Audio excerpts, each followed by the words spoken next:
Hello everyone, I am Vinay. I am from Visakhapatnam. I have done my graduation in BSc Chemistry. In this video, I want to share my interview experience of Adverse Technologies LLP. This is front end role. First of all, మాకు assessment అనేది పెట్టారు. Java script మీద ఒక 30 questions ఇచ్చారు. Questions ఇచ్చి first round దానిలో ఒక 13కి 15 వచ్చిన వాళ్ళందరినీ కూడా టెక్నికల్ రౌండ్కి షార్ట్ లిస్ట్ చేశారు.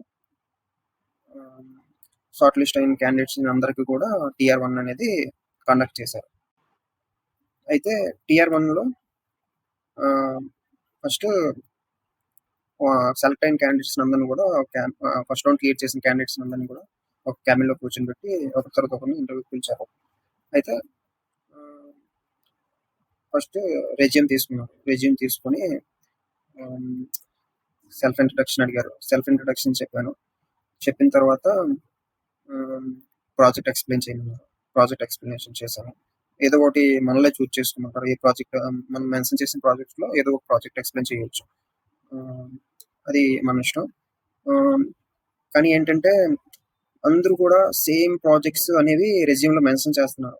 అలా కాకుండా కొంచెం వేరే వేరే ప్రాజెక్ట్స్ మెన్షన్ చేస్తే బెస్ట్, అలా ప్రిపేర్ అయితే బెస్ట్ అని నాకు అనిపించింది. అయితే ప్రాజెక్ట్ ఎక్స్ప్లెనేషన్ చేసిన తర్వాత నేనేం చేశానంటే, ఇది ఫ్రంట్ అండ్ రోల్, కానీ నేను నా రెజ్యూమ్లో టెక్నాలజీస్ అన్నీ కూడా మెన్షన్ చేశాను. టెక్నాలజీస్ అన్నీ కూడా మెన్షన్ చేయడం వల్ల సారు అతను నాకు వాట్ ఈస్ ఎక్స్ప్రెస్ చేసి అని క్వశ్చన్ అడిగారు. నేను అనుకున్నాను ఇది ఫ్రంట్ అండ్ రోల్ కదా, ఈ నోట్ చేసి ఎక్స్ప్రెస్ చేసి వీటి గురించి అడుగుతున్నారు ఏంటి అని అనుకున్నాను. వాళ్ళు ఏంటంటే మనం రెజ్యూమ్లో ఏమైతే మెన్షన్ చేసామో దాని మీదే కాన్సన్ట్రేషన్ చేస్తారు. అంటే నువ్వు ఏ టెక్నాలజీస్ మెన్షన్ చేస్తే ఆ టెక్నాలజీస్ మీద అడుగుతారు. అది front end role, full stack role అని కాదు.